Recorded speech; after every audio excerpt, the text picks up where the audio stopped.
Buenas noches, comunidad. Esta historia me la contó mi tío Ferdinando Hernández, al que todos le decíamos Nando.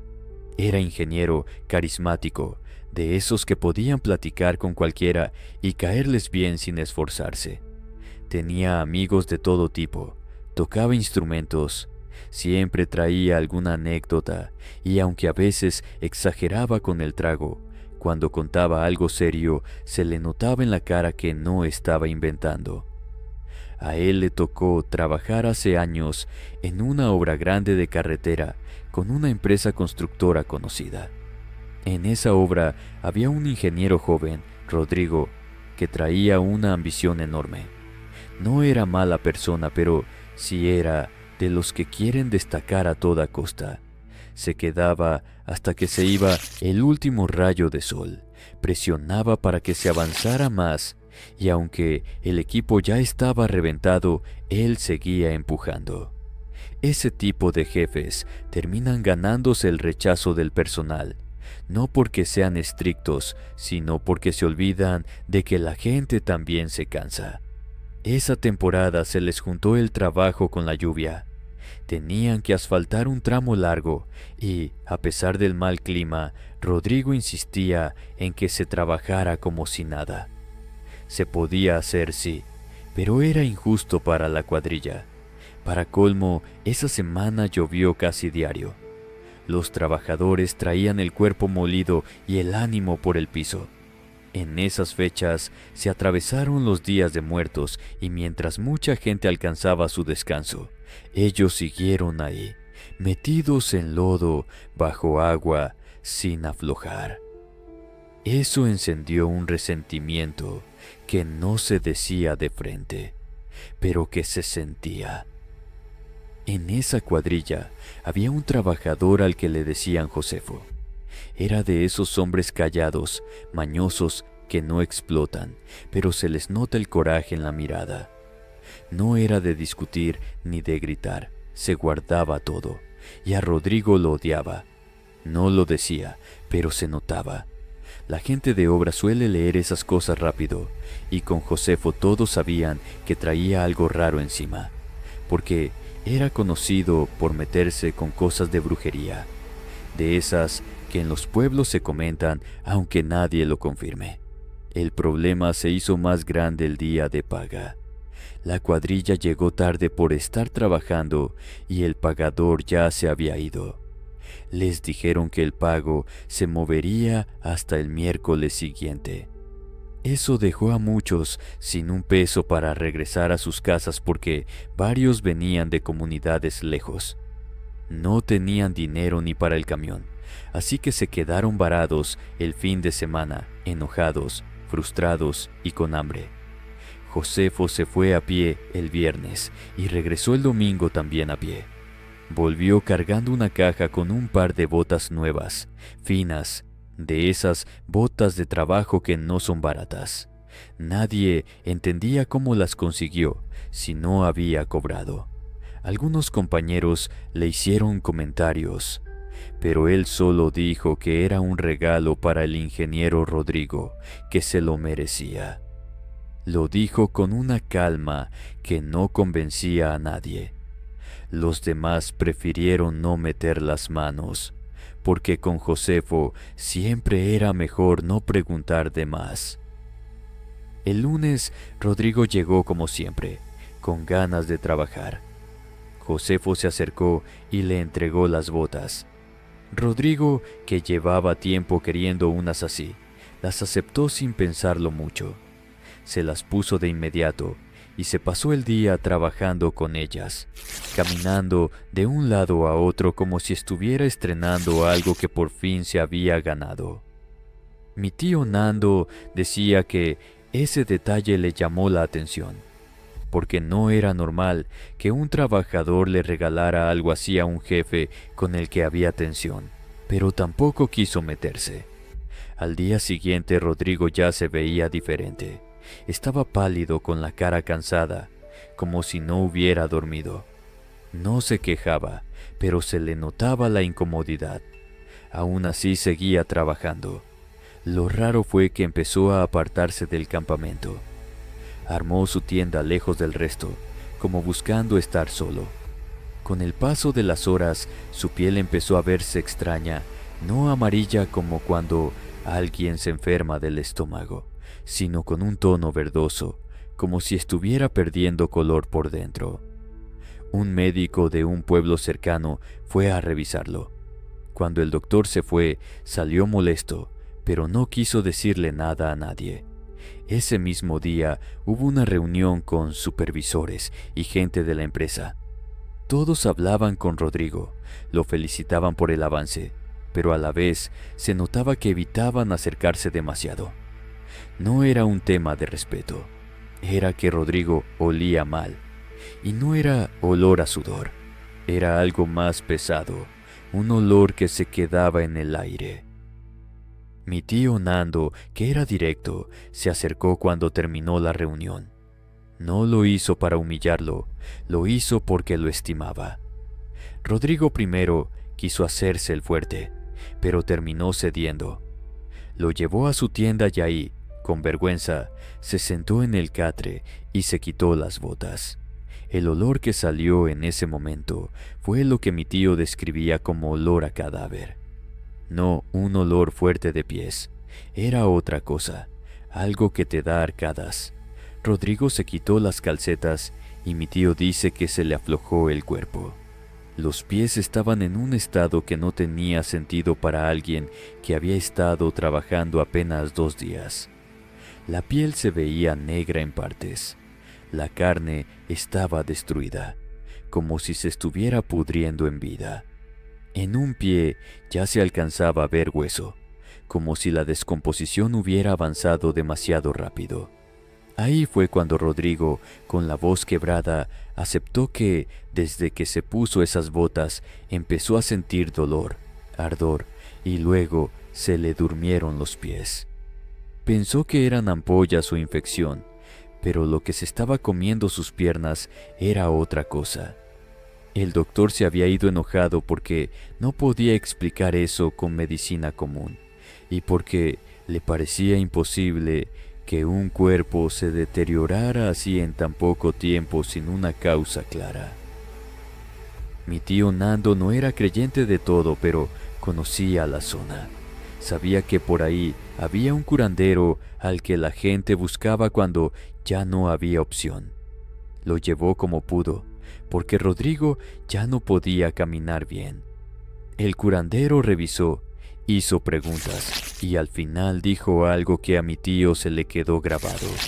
Esas botas habían sido puestas en un muerto y después entregadas como regalo para enfermar a Rodrigo por dentro, lento hasta acabarlo. Lo que le hicieron era brujería, de la más sucia. Hicieron lo que pudieron.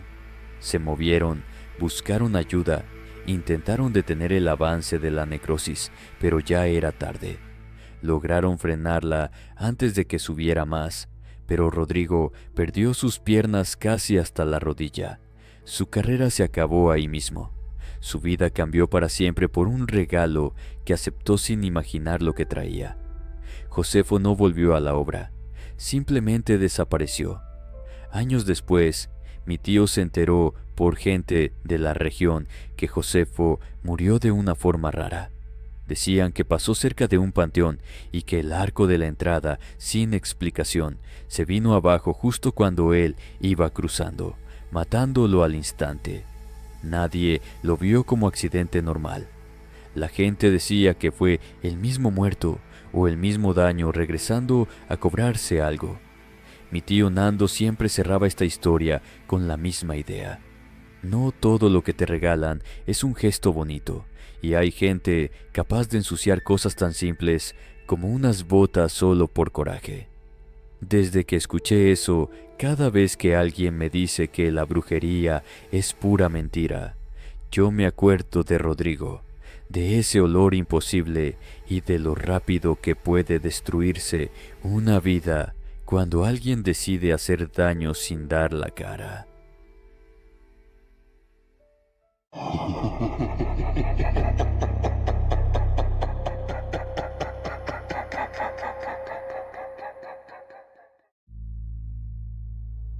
Lo voy a contar como me pasó, porque, aunque suene exagerado, a mí me cambió algo bien simple. Ya no puedo ver un pingüino sin acordarme de esa temporada. Yo me llamo Jovita Reyes y en 2016, cuando tenía 20 y tantos, trabajé en una agencia de ventas por Cambaseo en Puebla capital. Vendíamos servicios de teléfono e internet. Era el típico trabajo donde si no vendías no ganabas, y por eso entraba y salía gente a cada rato. Había semanas buenas, semanas malas, y siempre pasaba lo mismo. Gente que podía ganar bien terminaba enfermándose, accidentándose o desapareciendo de un día para otro. En la agencia había un equipo al que le decían cerradores, que éramos los que llegábamos cuando el vendedor ya había dejado medio amarrada la venta y faltaba convencer al cliente para firmar. Éramos 6. No voy a decir nombres porque no importa, pero sí voy a hablar de una compañera en particular, porque todo se empezó a torcer alrededor de ella. La voy a llamar Rebeca. Rebeca era una chava bonita, de esas que entran y llaman la atención, pero si tú la veías trabajando, no entendías cómo lograba vender. No tenía carácter para hablar con la gente, no tenía labia, no tenía ese don de convencer que en ese trabajo es todo. Se ponía nerviosa, se trababa, se quedaba callada. Y aún así, de alguna manera, ella siempre cerraba las ventas grandes. Las de 15,000, 20,000 y a veces más. Cada semana salía como la mejor, y al principio uno se muerde la lengua y dice, pues qué bueno, pero la verdad es que a nosotros nos daba coraje, porque no cuadraba. No era envidia por envidia, era desconfianza. Algo no se veía limpio. Ese año nos tocó una campaña fuerte de regreso a clases. Hicieron equipos nuevos con chavos que iban entrando y nos repartieron zonas. Lo normal era que a los mejores equipos les dieran las áreas donde siempre salían ventas, colonias tranquilas, calles donde la gente sí te abría. Pero esa vez, por una razón que nadie entendió, le dieron esa zona buena a Rebeca y a su equipo, y a nosotros nos mandaron a zonas pesadas, por el rumbo de San Ramón y hasta partes más feas donde salíamos correteados, robados o con puro no en la cara. Hubo días que regresábamos a la oficina con la ropa rota o con el cuerpo adolorido de tanto correr, y mientras nosotros estábamos batallando, Rebeca llegaba sonriendo con cifras ridículas, como si le hubiera ido perfecto. En su equipo empezó el pleito. Los chavos se dieron cuenta de que ella casi no hacía la labor de venta como tal, que no tocaba puertas como todos, que se aparecía solo cuando había cierres difíciles, y aún así se llevaba el crédito. Ese día ella se fue molesta. Al siguiente llegó como si nada con una sonrisa y una bolsita con pastelitos tipo pingüinos. Dijo que era para hacer las paces, para que ya no hubiera mala vibra. Los chavos se los comieron. Al día siguiente no regresaron a trabajar. Uno dijo que se sentía mal del estómago, otro que amaneció con fiebre, otro que se andaba deshidratando. Al final ninguno se presentó. Y Rebeca, como siempre, terminó cerrando un montón de ventas esa semana y llevándose un dineral. Mientras tanto, a nosotros nos tocó la peor racha. A 2 los mandaron al hospital por una bronca en la calle. Un compañero llegó cortado por una botella. Y una chava que siempre aguantaba todo de plano se fue llorando diciendo que ya no podía. Yo sé que esto suena a coincidencia, pero el patrón se repitió tantas veces que dejó de ser coincidencia. Cada vez que Rebeca se veía presionada, cada vez que había pleito, cada vez que alguien le reclamaba algo o se atravesaba una venta grande, ella aparecía con esos pastelitos. A veces decía que era un detalle, a veces que era un ánimo para el equipo. Y después de eso, algo pasaba. Gente enferma, gente que faltaba, gente que se bajaba del trabajo, y ella quedaba como la heroína que sacaba la chamba cuando los demás fallaban. Hubo un detalle que a mí se me quedó bien marcado, porque fue la primera vez que alguien se dio cuenta antes de tragarse el cuento. Una compañera se fue una vez con el equipo de Rebeca, pero esa compañera era diabética y no aceptó el pastelito. Dijo que no podía. Ese día no le pasó nada, y fue de las pocas veces que alguien regresó sano de un convivio de esos.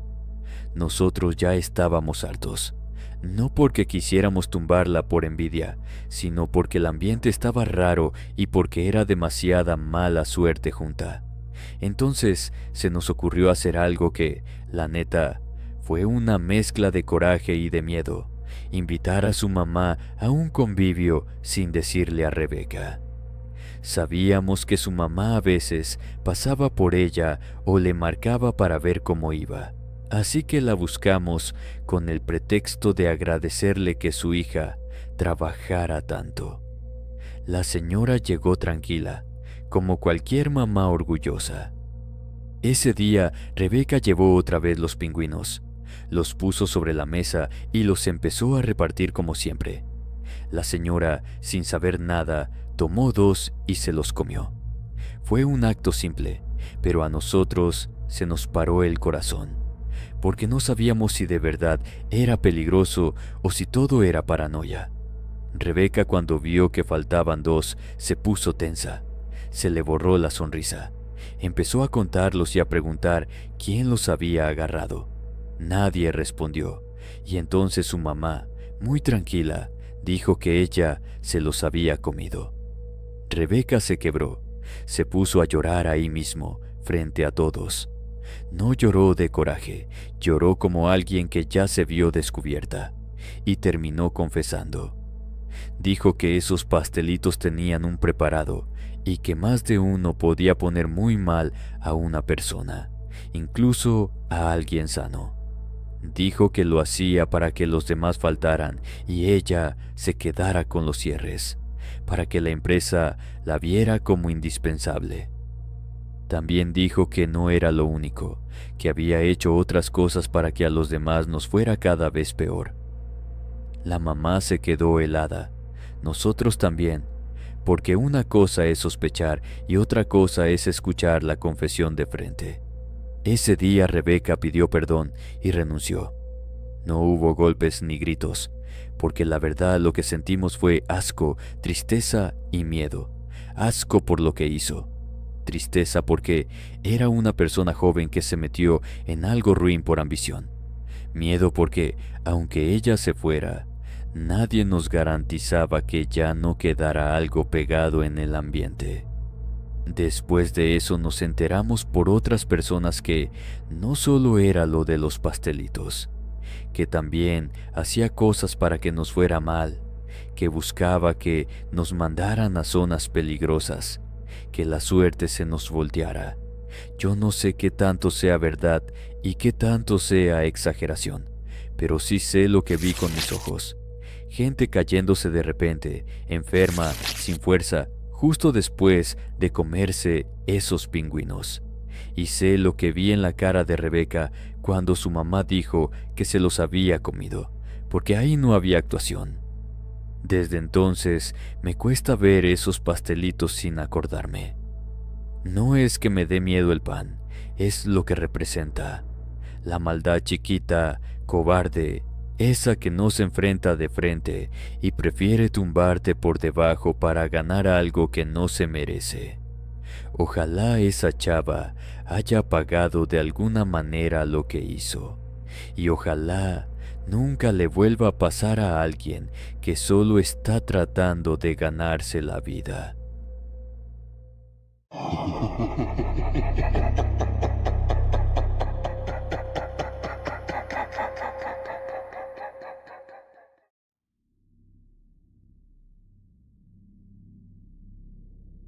Buenas noches. A mí la secundaria no me trajo amigos, me trajo miedo. El primer año fue un infierno completo. Empujones, burlas, golpes de juego que en realidad eran golpizas, y hasta el dinero del almuerzo me lo quitaban como si fuera lo más normal.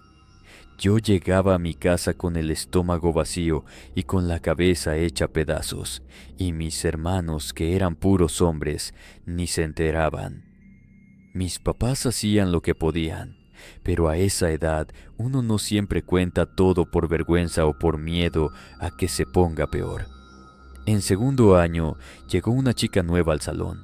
Se llamaba Romina y desde el primer día se notó que era distinta. Aunque usaba uniforme, encontraba la forma de verse gótica, oscura, intimidante. Traía la mirada fija, hablaba poco, pero cuando hablaba te dejaba callado. A mí me cayó bien de inmediato, porque fue la primera persona que no me miró como estorbo. En pocos días se volvió mi amiga, mi confidente y, sin exagerar, mi protectora. Con ella cerca, las bravuconas del grupo empezaron a apartarse, todas menos una.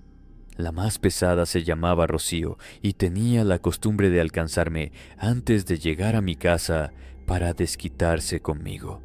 Me empujaba, me jalaba del cabello, me daba golpes donde no se notaran. Y un día se le fue la mano. Me pegó tan feo que terminé en el hospital. Yo recuerdo la sensación de estar ahí acostada, con el cuerpo adolorido, y pensar que en la escuela nadie iba a hacer nada, porque siempre era así. Romina sí fue. Me visitó varias veces en el hospital. Me llevaba dulces, me llevaba música, se quedaba sentada sin decir mucho, pero con eso bastaba. Cuando me dieron de alta, fue a mi casa. Esa tarde entró a mi cuarto y sacó de su mochila un libro con dibujos rarísimos. No eran dibujos infantiles, eran cosas oscuras, símbolos, figuras que parecían hechas con intención. Me dijo que no me asustara, que ese libro servía para hacer justicia, que solamente tenía que decir el nombre de quien me había hecho daño y esa persona iba a pagar. Yo lo digo como fue. Yo estaba dolida, humillada, cansada. No pensé en consecuencias, no pensé en muerte, no pensé en nada, solo dije el nombre de Rocío. Romina murmuró algo muy bajito, como rezando, y cerró el libro con calma. No hizo show, no se emocionó, no me pidió nada. Solo se quedó viéndome como si hubiera arreglado algo que estaba pendiente. Regresé a clases a los pocos días y ese mismo día se corrió el rumor de que Rocío estaba grave en el hospital. Decían que unos tipos intentaron llevársela, que ella gritó, que la golpearon y que la dejaron muy mal. Yo me quedé fría. A las horas entraron sus papás junto con la directora y nos dijeron que Rocío había muerto. Todo el salón se quedó en shock. Yo también. Pero Romina no. Romina solo sonrió chiquito, discreto, como si por fin algo hubiera quedado en orden. Después de eso, mi vida cambió. Nadie me volvió a tocar. Nadie me volvió a empujar. Nadie me volvió a quitar dinero. Era como si la escuela entera hubiera aprendido a no acercarse. Romina y yo nos volvimos inseparables. Ella me regalaba cosas que yo no podía pagar. Discos, playeras, libros, cosas caras. Si faltaba material, ella lo compraba. Si había que cooperar para algo, ella pagaba. Mis papás estaban felices porque, por fin, yo tenía una amiga de verdad, y yo también estaba contenta. Pero al mismo tiempo me empezó a dar miedo, porque Romina no era protectora como una amiga normal. Era posesiva, y con el tiempo empecé a notar que a la gente que se metía conmigo o que simplemente se acercaba demasiado, le pasaban cosas. Una vez fuimos a una excursión al campo con la escuela. Llegaron unos tipos a robarnos.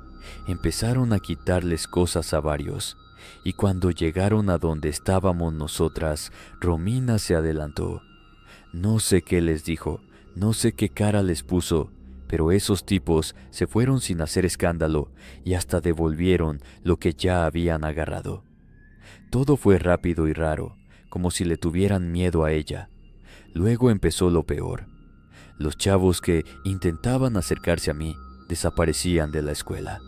Primero fue Aldo. Un día me habló, al siguiente día ya no fue. Después fue Martín, luego otro. Al principio yo me decía que era coincidencia, que a veces la gente cambia de escuela o falta, pero era demasiado. Romina se pegaba más a mí y cada vez que alguien mostraba interés, ella se ponía distinta, más seria, más fría, como si me estuviera marcando territorio. Yo entendí la verdad el día que atacó a Marcos frente a todos. Fue en el salón. Marcos había estado insistiendo conmigo, yo ya le había dicho que no, pero él seguía. Romina lo miró con odio y de un momento a otro lo golpeó con un bate que quién sabe de dónde sacó. Lo mandó al hospital. Fue un escándalo, pero en esos años todavía no se manejaban las cosas como ahora, y lo único que pasó fue que la expulsaron unos días y luego volvió, como si nada. Solo que volvió peor. Ya no se apartaba de mí ni un segundo. Yo empecé a enfermarme seguido, como si la tensión me estuviera comiendo por dentro. Un día me dio fiebre y no fui a la escuela. No avisé. Ni siquiera le marqué a Romina porque quería descansar y porque, en el fondo, necesitaba distancia. Mi cuarto estaba en planta alta y no había manera de que alguien subiera por fuera. Aún así, esa tarde escuché que tocaban mi ventana. Me acerqué con el corazón acelerado y la vi ahí, del otro lado, pidiéndome que la dejara entrar. No estaba gritando, estaba susurrando como si fuera algo normal. Yo sentí un terror que no había sentido ni con las golpizas de la secundaria, porque una cosa es tener una amiga intensa y otra es ver a alguien donde no debería estar, mirándote con esa calma. Me fui corriendo con mi mamá y le conté todo, lo del libro, lo de Rocío, lo de los chavos que dejaron de ir, lo del bate, lo de la excursión, lo de la ventana. Mi mamá se puso pálida y me dijo una sola cosa. Eso era brujería y era peligroso, porque esa niña no me quería como amiga, me quería para ella. Mi papá no discutió, hizo llamadas y esa misma noche nos fuimos. Nos mudamos a otra ciudad sin avisarle a nadie.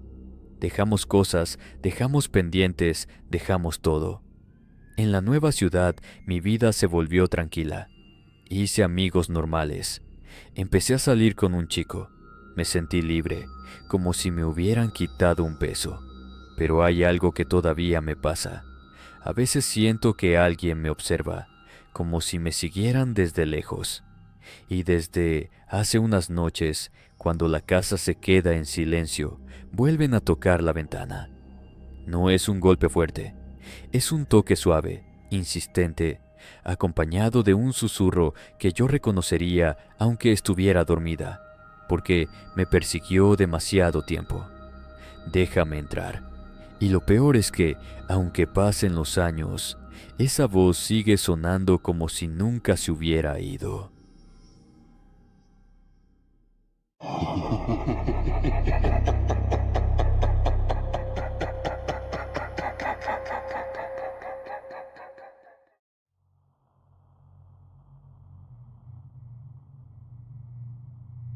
A veces uno se acostumbra a mirar solo lo que le conviene. Me refiero a que te enfocas en el trabajo, en la clientela, en pagar cuentas, en salir adelante, y sin darte cuenta empiezas a juzgar a la gente por cómo se ve, por cómo se viste, por lo que aparenta traer en la cartera.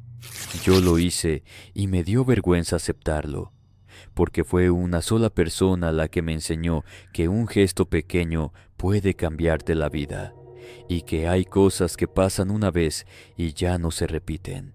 Esto ocurrió hace varios años, cuando yo puse una cafetería cerca de los juzgados de insurgentes, en la Ciudad de México. No sé si ese local todavía exista, porque yo ya no volví a esa zona. En ese tiempo el negocio me iba bien. Siempre había gente, a todas horas. Iban policías, agentes, abogados, secretarias, gente bien vestida que entraba y salía con prisa. Yo me sentía tan seguro que cerraba tarde, pasadas las 11 de la noche. Era un lugar con movimiento y yo, la verdad, me esforzaba más con los que se veían importantes, porque pensaba que eso me daba prestigio, que me levantaba el negocio. Lo irónico es que casi nadie dejaba propina, pero yo aún así me desvivía por atender, porque cuando estás empezando te aferras a lo que sea. Un día entró un muchacho como de 25 años. No se veía sucio ni mal, al contrario, venía limpio, olía bien, pero su forma de vestir era rara para el lugar. Traía un estilo rockero, como de chamarra oscura y accesorios, algo que desentonaba con los trajes y las corbatas del resto. En cuanto lo vi entrar, varias personas que estaban consumiendo se empezaron a levantar. No uno o dos, varios. Se fueron rápido, como si no quisieran estar ahí con él. A mí eso me molestó, porque era clientela que ya estaba pagando, y por un segundo pensé en reclamarle al chavo o en pedirle que se fuera, como si él tuviera la culpa de la reacción de los demás. En ese momento pasó una señora indigente por la entrada. Iba a pedir algo, lo típico, un café, un pan, lo que fuera. Antes de que yo le dijera que no podía estar ahí, el muchacho me detuvo con un gesto y le dijo a la señora que pidiera lo que quisiera. La señora pidió cosas sencillas, un café, algo de comer.